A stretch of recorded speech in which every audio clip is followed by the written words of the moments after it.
అదే RTV app వార్తల్ని క్షణాల్లో చదివే అవకాశం ఉంటుంది. ఒక న్యూస్ పేపర్, ఒక టెలివిజన్ ఛానల్ మీ చేతుల్లో ఎప్పుడూ ఉంటాయి. స్వాతంత్ర సాధనే పరమావధిగా భావితరాలకు స్వేచ్ఛాయుత ప్రశాంత జీవనం అందించడం లక్ష్యంగా ముందుకు సాగి అహర్నిశలు శ్రమించి స్వాతంత్రం కోసం ప్రాణాలను సైతం అర్పించిన త్యాగతను నిండు మనసుతో మనందరం కూడా నివాళులు అర్పించాల్సిన అవసరం చాలా ఉంది.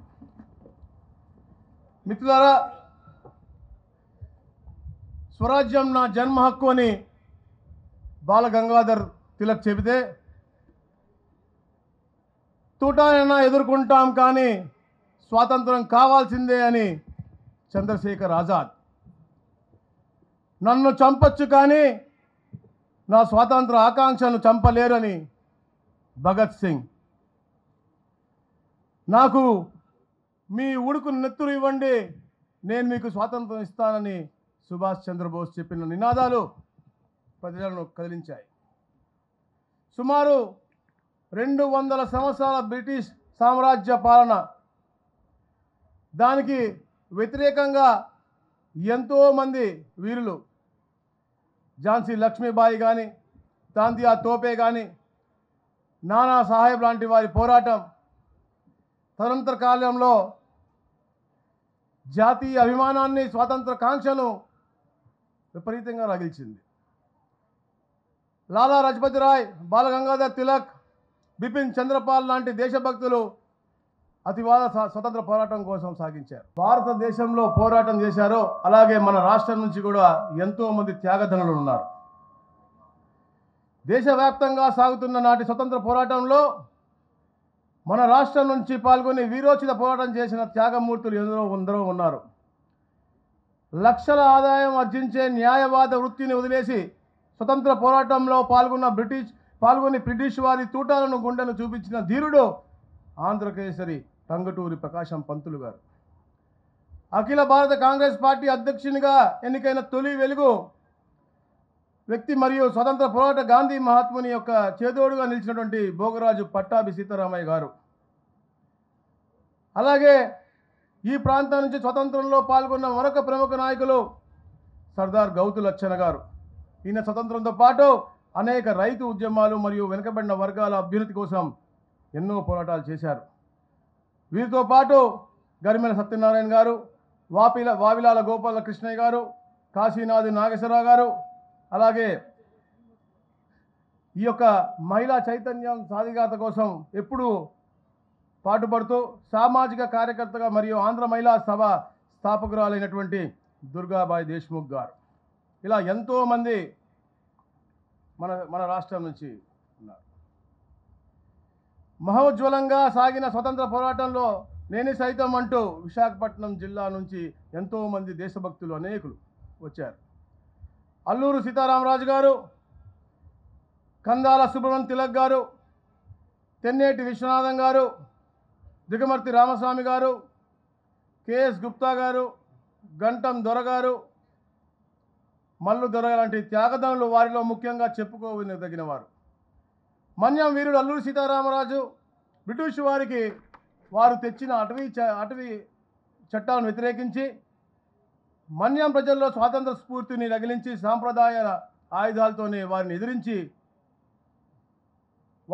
ఎదిరించిన వారిలో, అలాగే ఈ యొక్క జాతీయ యుద్ధంలో ఒక ప్రముఖ స్థానంలో నిలబెట్టిన గొప్ప వ్యక్తి అల్లూరి సీతారామరాజు గారు.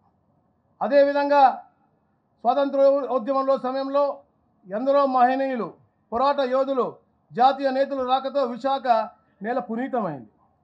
దాదాపుగా 4 సార్లు 1921, 1929, 1931, అలాగే 1933, అటు నుంచి 1946 మధ్యలో దాదాపుగా 5 సార్లు జాతిపిత మన విశాఖ జిల్లాకి విచ్చేసి ప్రజల్లో స్వతంత్ర సమర దీప్తి రగల్చడంతో పాటు హరిజనోద్ధరణ కోసం స్వదేశీ వస్తు వినియోగ ప్రచారం చేశారు. ముఖ్యంగా హరిజన వాడలో నివసిస్తూ వారికి దగ్గరుండి దేవాలయ ప్రవేశాన్ని ఏర్పాటు చేశారు. ప్రజాస్వామ్యంలో ప్రజలే నిర్ణేతలు, ప్రజలకు స్వయం పాలన, జవాబుదారీతనం, ఆత్మగౌరవం అతి ముఖ్యం. అలాంటి పాలనను పాలకులకు స్వాగతిస్తారు, ఆదరిస్తారు. అలాగే ఏదైతే నియంత్రిత ధోరణి ఉంటుందో వాళ్ళని వ్యతిరేకిస్తారు, నిరసిస్తారు. మిత్రులారా, ప్రజాస్వామ్యంలో ప్రతి భారతీయుడికి అత్యంత పవిత్ర గ్రంథం ఈ యొక్క రాజ్యాంగం. రాజ్యాంగ రూపకర్త బాబాసాహెబ్ డాక్టర్ బిఆర్ అంబేద్కర్ గారు దేశ పౌరులకు హక్కులను, స్వేచ్ఛ, సమానత్వం, సామాజిక న్యాయాన్ని పొందే అవకాశాన్ని రాజ్యాంగం ద్వారా కల్పించారు. భారతదేశం యొక్క ఆత్మ వంటి భారత రాజ్యాంగాన్ని సదా మనం కట్టుబడి ఉంటూ అంబేద్కర్ ఆశయ సాధన కోసం కృషి చేద్దాం. గత 78 సంవత్సరాల్లో ఎంతోమంది మహనీయులు ఈ దేశాన్ని, రాష్ట్రాన్ని పరిపాలించారు. మన రాష్ట్రంలో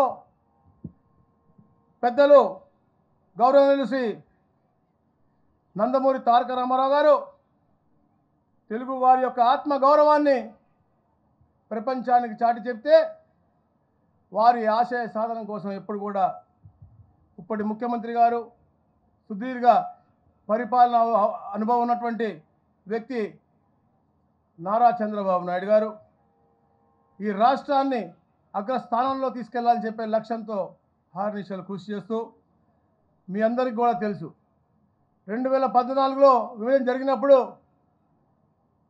ఇక్కడ పరిపాలనా సౌలభ్యం లేనప్పుడు కూడా హుదూద్ తుఫాను ఈ ప్రాంతాన్ని ఎంతో